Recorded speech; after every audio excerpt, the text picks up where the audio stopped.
chip ya sejak awal. Tapi kita akan membahas lebih umum lagi saudara. Kalau bicara koneksi nih, bukan hanya koneksi tadi soal streaming Netflix ketika Anda rebahan nonton film. Tapi koneksi ini penting sekali di pandemi.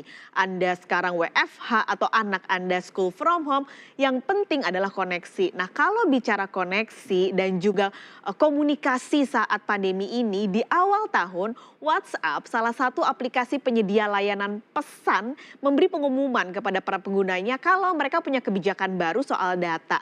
Ternyata ini bikin masyarakat Indonesia ketar-ketir nih dengan pengumuman baru dari WhatsApp ini.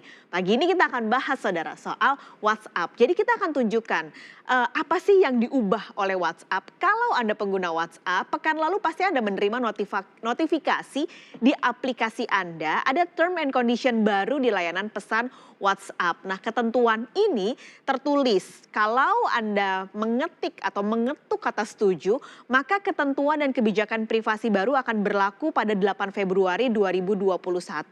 Ini adalah poin-poin yang membuat pelanggan cukup khawatir. Kalau kita lihat poin pertama dan kedua, menyerahkan data ke Facebook dan pemrosesan data pengguna. Ini apa sih? Jadi, kalau kita tahu Facebook dan WhatsApp ini satu perusahaan. Jadi nanti WhatsApp akan menyerahkan datanya ke Facebook. Misalnya nih, data Anda aktivitas buka WhatsApp jam berapa sih? Lalu juga jaringan internet yang Anda gunakan apa sih?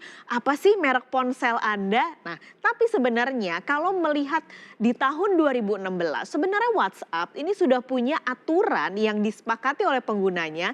WhatsApp ini bisa mengetahui alamat IP para pengguna WhatsApp.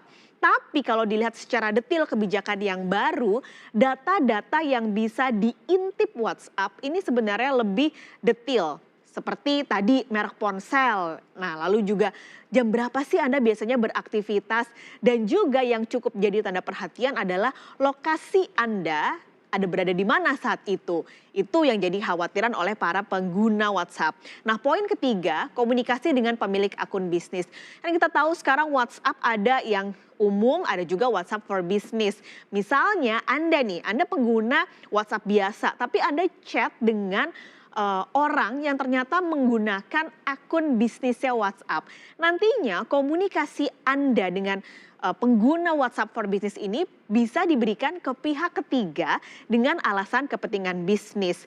Lalu akhirnya WhatsApp menanggapi nih karena cukup ketar-ketir kan ya WhatsApp. Akhirnya mereka mengklarifikasi dan menanggapi apa sih sebenarnya aturan-aturan baru dari term and condition dari WhatsApp. Sebenarnya kalau ngelihat dari yang terjadi seminggu ini nih, ada yang biasa aja sebenarnya nanggapin, ya udahlah apa sih data saya juga nggak penting-penting amat. Tapi ada juga yang ternyata panik, akhirnya pindah lalu uninstall WhatsApp. Nah ini akhirnya pihak WhatsApp mengklarifikasi soal kebijakan baru mereka. Bahwa WhatsApp dan juga Facebook ini tidak bisa menyimpan pesan dan telepon Anda. Lalu juga tidak bisa melihat pesan dan telepon, lalu tidak akan membagi kontak ke Facebook. Grup bersifat pribadi, penting ya, grup bersifat pribadi, dan WhatsApp tidak bisa melihat lokasi. Bingung karena kok ternyata term conditionnya kayaknya ketulis deh bahwa WhatsApp nanti bisa ngelihat lokasi di mana penggunanya. Sebenarnya kalau dibaca emang term condition ini panjang sekali saudara. Jadi kalau mau baca satu-satu ini ya kebiasaan orang Indonesia juga malas baca. Kalau dibaca detail sebenarnya di kebijakan baru term conditionnya WhatsApp ini WhatsApp tetap menawarkan adanya enkripsi end to end. Berarti WhatsApp dan pihak ketiga tidak bisa membaca. Nah itu juga harus garis bawahi oleh Anda pengguna WhatsApp.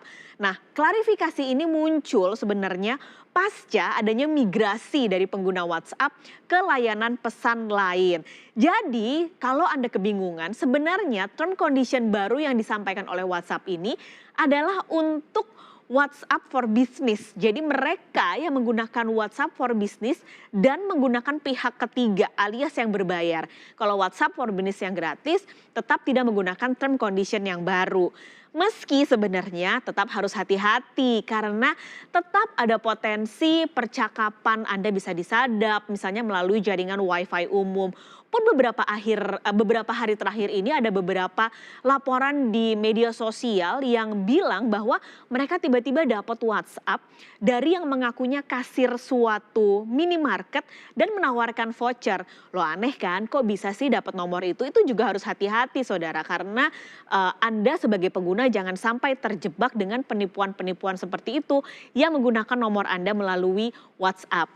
Lalu dua layanan apa sih yang akhirnya kecipratan untung dari aturan baru WhatsApp ini? Jadi ada dua nih saudara, ada Telegram dan juga ada Signal. Kita bahas dulu Telegram. Dalam 3 hari terakhir ketika WhatsApp akhirnya mengumumkan term and condition barunya, ada 25 juta pengguna baru di Telegram dalam 3 hari. Lalu pengguna aktifnya naik menjadi 500 juta dan 38% pengguna baru berasal dari Asia. Halo Indonesia, ini salah satunya. Nah, karena kalau ngelihat di Telegram, kalau Anda punya Telegram, biasanya dia akan menginfokan nih siapa-siapa di kontak Anda yang menjadi pengguna baru di Telegram. Nah, ini biasanya akan muncul di notifikasi Telegram atau aplikasi Telegram Anda. 38% berasal dari Asia. Sementara Signal 8,8 juta unduhan datang dalam sepekan. Ini kalau dihitung sejak pekan lalu ketika WhatsApp mengumumkan term condition baru. Dengan kenaikan tertinggi ada di India dari 12.000 pengguna menjadi 2,7 juta pengguna karena mereka merasa khawatir. Sebenarnya menarik kalau bahas Signal karena pendirinya Brian Acton ini adalah pendiri WhatsApp dulu yang akhirnya keluar dari WhatsApp di 2017, 3 tahun setelah WhatsApp diakuisisi Facebook. Jadi Brian nih sebenarnya nggak sepakat dengan rencana Facebook memonetisasi atau menghasilkan uang dari WhatsApp. Akhirnya dia keluar dan membuat aplikasi baru yaitu Signal. Firma riset aplikasi app yaitu Any juga melaporkan bahwa ada penurunan peringkat unduhan di Amerika Serikat dan juga Inggris untuk di WhatsApp. Sementara kalau di Indonesia sebenarnya 83% pengguna internet di Indonesia ini pakainya WA. Jadi sebenarnya apakah akan berpengaruh cukup besar term on condition baru ini masih kita harus lihat ya saudara. Nah, Sapa Indonesia Pagi masih akan kembali bersama Timothy Marbun dan Bayu Sutiono dengan informasi menarik lainnya. Jangan kemana-mana.